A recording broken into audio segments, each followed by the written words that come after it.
No, let's tear down one of the biggest lies people believe about success, that it takes forever, that you've got to wait 5, 10, 20 years before things get better. No, you don't need a decade. You need a decision. You don't need more time. You need more clarity. Because when you finally make the kind of decision that touches your identity, everything else starts moving.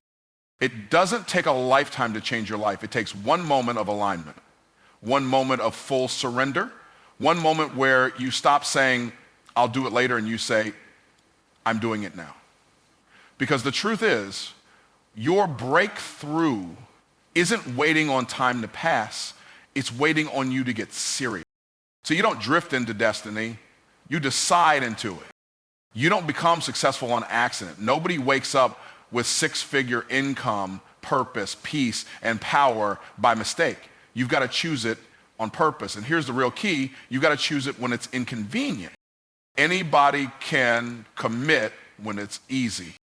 But the shift happens when you commit when it's hard, when you've got 1,000 excuses not to move, and you move anyway. I remember when I was at a crossroads. Life wasn't terrible, but it sure wasn't powerful. I was stuck in a cycle of almost winning, almost thriving, almost becoming, and then I realized I hadn't actually decided. I had considered, I had contemplated, I had talked about it, but I had never made a decision that said, this is who I am now, and anything less is no longer acceptable. A real decision is violent toward excuses. It doesn't ask permission from your past. It doesn't wait on applause. A real decision says, I'm burning the ships. I'm not going back. That's what changes lives. Some of y'all are praying for transformation, but God is waiting for a decision. You want a new season, but you're still entertaining old habits. You want new results, but you're still operating with an outdated identity. And the truth is, you're not stuck, you're just undecided. Because once you really decide, the confusion clears. Once you really decide, you stop scrawling and start building. Once you really decide, you stop entertaining things that don't serve your purpose. The moment you decide to treat your time like it's sacred, your schedule changes. The moment you decide to walk like you're already successful, your posture changes. The moment you decide to live like you're already free, your language changes. Everything follows the decision. So stop waiting on the calendar to save you. Stop looking to January 1st or Monday or when things settle down. There is no magic in the future. There is only power in the present. When you decide, what could happen if you gave the next 6 months your whole heart? What could shift if you stopped negotiating with procrastination and started partnering with purpose? You don't need another conference. You don't need another guru. You don't need a miracle plan. You need to decide. Because one true, unshakable, no turning back decision can do more than 10 years of dabbling ever will. And when that decision is aligned with your assignment, heaven backs you up, hell gets nervous, and your future starts catching fire. That's when everything changes. Let me tell you something that will free you and confront you at the same time. You are not being punished for your past. You are harvesting the fruit of your patterns. That's it. Your life right now is the result of the seed you've sown day in and day out through your habits. And let me say this slow so it sticks. Your results are not random. They are reliable reflections of your routine. People pray for transformation while protecting habits that produce stagnation. You say you want to grow, but are your habits planted in discipline or distraction? You say you want abundance, but are your habits rooted in vision or vibes? Because what you do daily is preaching a louder sermon than what you say you believe. This is a spiritual law, not just a productivity tip. Genesis 8:22 says, as long as the earth remains, seed time and harvest shall not cease. That means God set a principle in place that even your prayers cannot override what you sow, you will reap. So if you want to reap different results, don't complain, just change the seed. If you're tired of the fruit, stop blaming the tree, start digging into the root. The real issue isn't your job, your market, your background. It's your habits.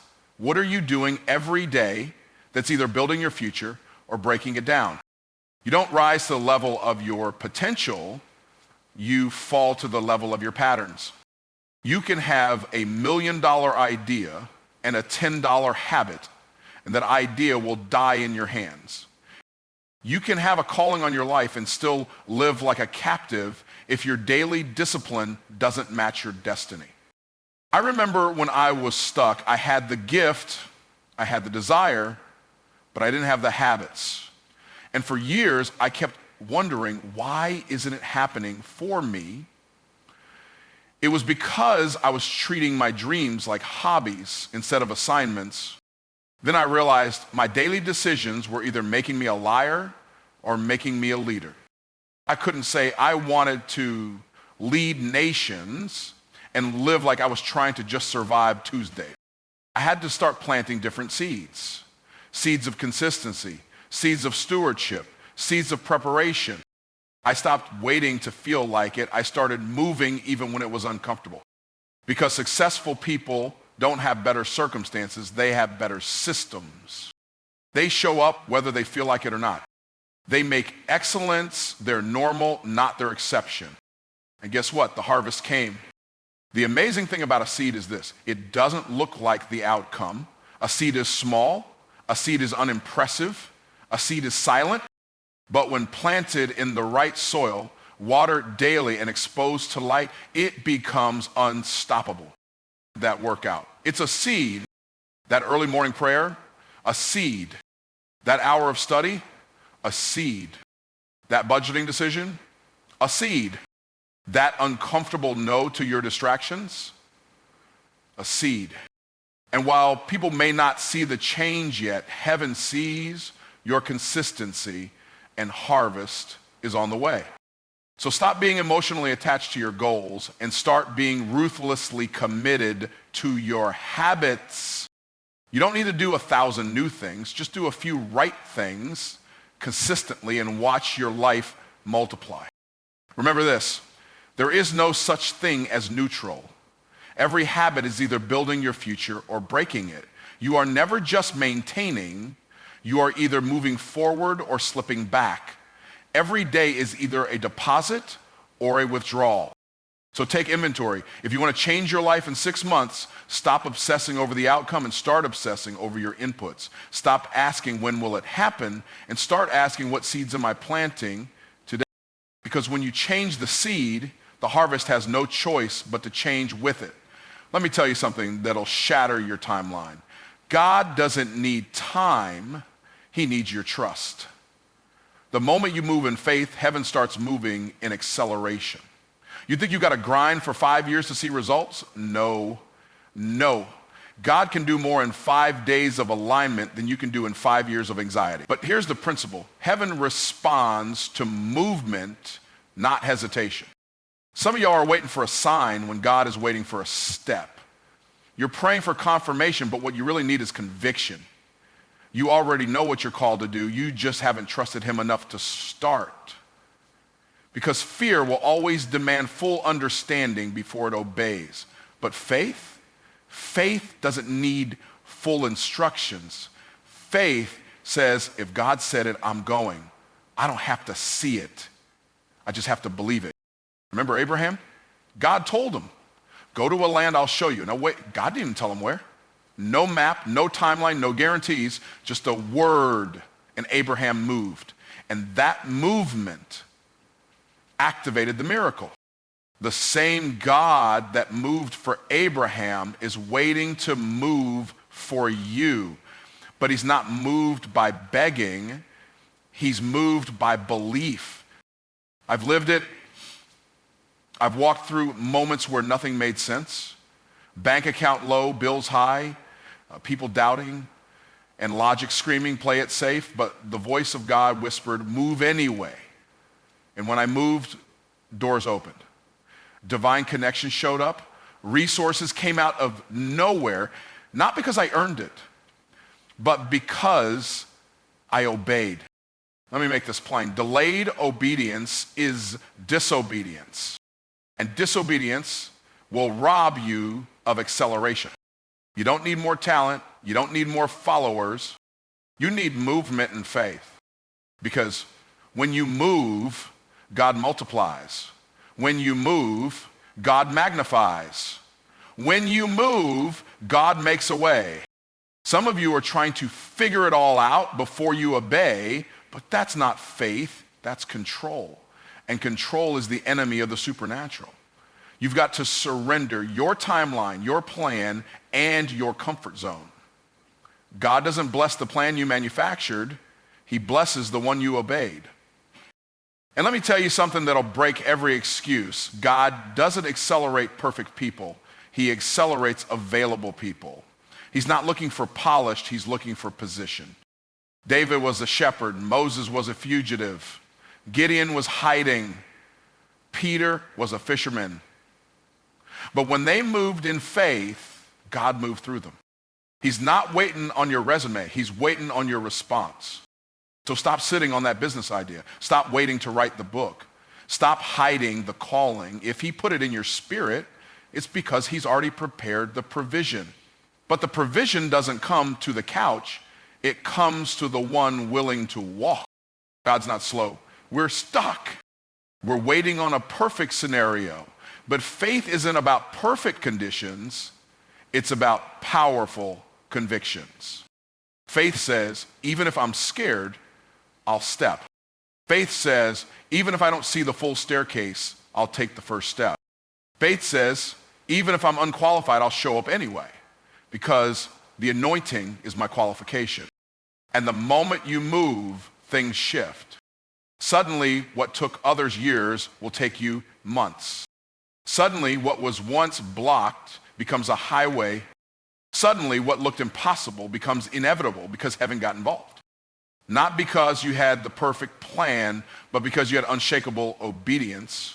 So here's what I'm telling you. Stop waiting, start walking. The miracle is in the movement. The blessing is in the boldness. The anointing shows up in the action. And when you move in faith, God will move fast because he's not limited by time. He's only waiting on your yes. Let me break something down that'll shift your entire life. If you give God a focused season, he'll give you a free future. The problem is most people are out here trying to live free now and pay for it later. But freedom without discipline is just delayed destruction. You want long-term results? You've got to develop short-term focus. You've got to be willing to shut out everything that doesn't align with your assignment for a little while so you can build the kind of life that lasts. Here's the truth. You cannot microwave purpose, but you also don't need to wait 20 years to walk in it. You just need a season of uncompromising focus, a season where you're not chasing everything, just one thing, a season where your life gets narrow, your circle gets smaller, your priorities get tighter, and your excuses get kicked out. 6 months of laser focus can set you up for 60 years of peace. But most folks won't do it. Why? Because focus feels like sacrifice until the fruit shows up. Let me tell you, freedom isn't found in doing what you want. Freedom is found in doing what's right. It's found in structure. It's found in discipline. It's found in the moments where nobody's clapping for you, nobody's noticing you, but you keep showing up. You keep doing the reps. You keep working the system. You keep honoring your boundaries. You keep saying no to good so you can say yes to God. Listen, the enemy of greatness isn't failure, it's distraction. You're not behind because you're incapable. You're behind because you keep starting over. And you keep starting over because you never lock in. You scroll when you should be studying. You snack when you should be stewarding. You complain when you should be creating. And then you wonder why your life doesn't match your calling. It's not a mystery. It's a matter of focus. Because what you focus on, you magnify. And what you magnify, you multiply. If you focus on what's wrong, you'll multiply excuses. If you focus on what's possible, you'll multiply execution. Focus is spiritual. It's prophetic. It's powerful. When your eyes are fixed, your steps become ordered. I remember when I had to make a decision. Either I could keep doing a little bit of everything and stay broke, or I could pick a lane, dig deep, and build. I chose focus. I shut off the noise. I said no to 90% of what came my way. And guess what? The doors I was praying for didn't just open. They busted open, not because I was chasing every opportunity, but because I was faithful to one. Let me say this. Focus is proof you trust God. Because when you focus, you're saying, God, I don't need options. I need obedience. You're saying, I don't need everything to work. I just need this one thing to be aligned with your will. That's when things shift. That's when blessings overtake you. That's when clarity becomes momentum. And momentum becomes legacy. So if you want long-term freedom, financial freedom, emotional freedom, spiritual freedom, you've got to earn it with short-term focus. That means no more dabbling, no more half effort, no more talking like a king and living like a wanderer. Get in position, get your systems right, get your soul right, get serious. 6 months of real focus can redeem decades of drifting.